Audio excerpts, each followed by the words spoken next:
बसेरा हो नहीं बनवाना माई मोरी लावेलू बसेरा हो नहीं बनवाना माई मोरी लावेलू बसेरा हो माई मोरी लावेलू बसेरा हो हाय वाह अरे बेंजोले नाने का बा जौने बनाया है माई सिकियो न डोले हो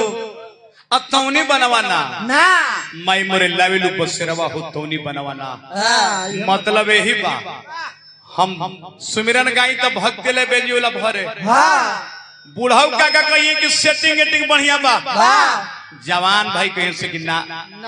सेटिंग नहीं खिची यही में कोनो सिंगारस बजा देते तो जवान भाई हंसे लगी थे हां बूढ़ाऊ काका कहते कि चलो चलो ब्यासवा ठीक बा बेंजोला लौर लेके खेते लायक हो गइल बा हां पहाड़े पर से लेकिन विधायक जी आज उ लोग के दोष नहीं खे ना आज के भोजपुरी पहले के भोजपुरी में ही अंतर हो गइल बा वाह पहले के भोजपुरी से सुगंध निकले हां आज के भोजपुरी से दुर्गंध निकले लागल पहले पहले हमार भोजपुरी बेटी बहन माता पिता सब एक संग बैठ के मेल फीमेल दोनों सुने भोजपुरी के हां आज अकेले सुने में लाज लगे लगल करब का पहले के अनपढ़ लोग गा के संगीत चल गए भोजपुरी जैसे हां के दुनिया में नहीं खन चल गए 40 बरस के लौंडा हां मेकअप से कब ना रहे मुंह में मुर्दा शंख लगा के लोग आवल हां आ वो लोग के गीत गा के चल गए तो धरोहर बन गई जैसे भिखारी ठाकुर गायत्री ठाकुर ऐसे के गीत धरोहर बा आज चलता आज के पढ़ल लिखल लोग गीत गावता महाराज हां 10 दिन में गीत बंगाल के खाड़ी में गिर जाता वाह वो लोग कैसन गीत गवले चेंज कर दे बगुआ चेंज कर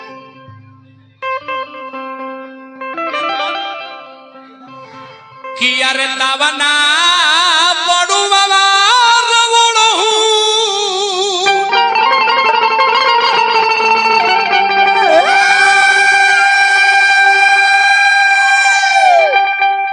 आर रोपन की अरिया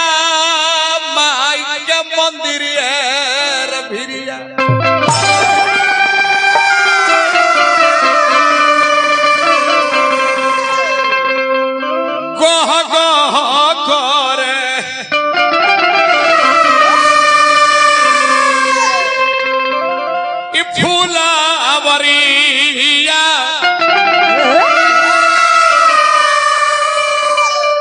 माई के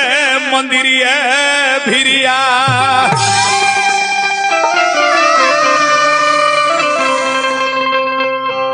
ये गीत अनपढ़ लोग के गावल हो लेकिन आजो चलता मुर्दा शंख लगा लगा के लोग गौले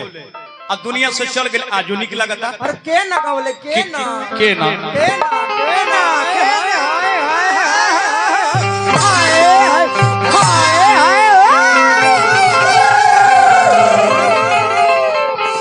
अरे धन हवे हमर बड़की माई के बाबू के हरे हम कलाकारी दिखाओ थे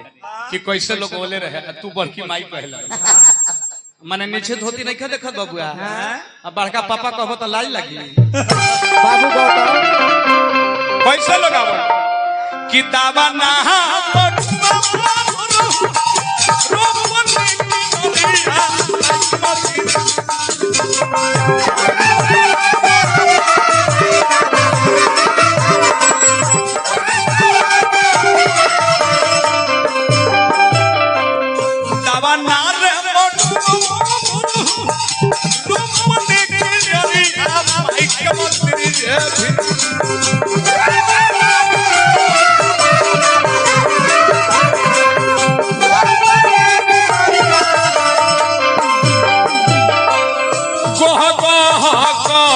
फूला मरिया माई मंदिर जय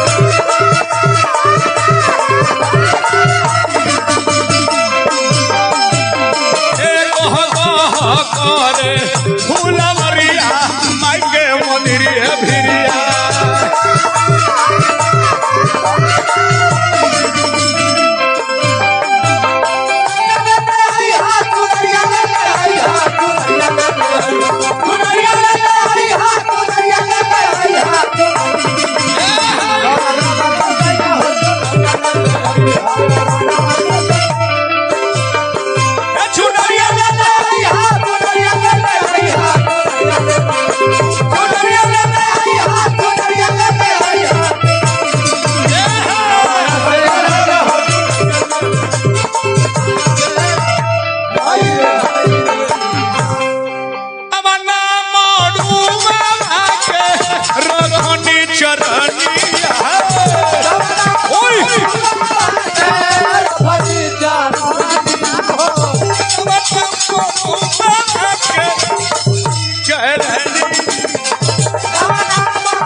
हर युग में हर किस्म के आदमी होला।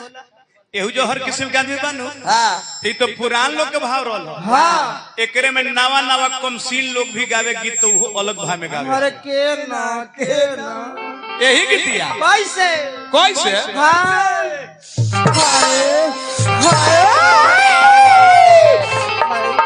हाय दैयो हाय बेबी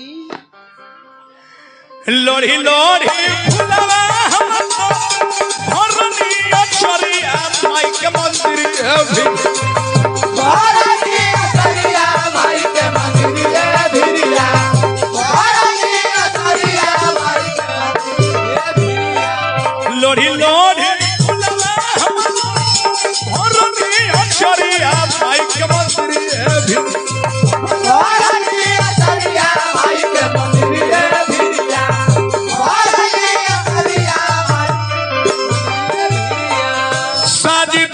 सुंदर से जरिया माई के मंदिर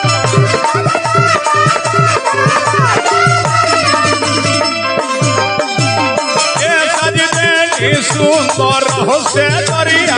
माई के मंदिर भिरिया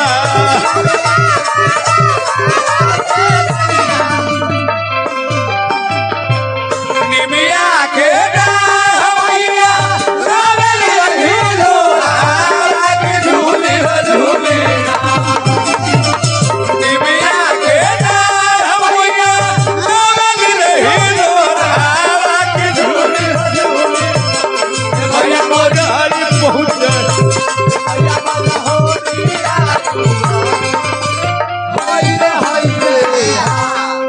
रणधीर कुमार बड़ा बाबू बैजनाथ बिघा बहुत रुपए के पुरस्कार को भाई रुपया के छीट देनी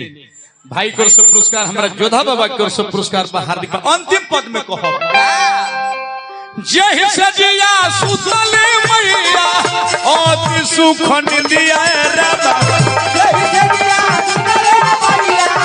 अति सुख निदिया जय सजिया सुतले मैया अति सुख निदिया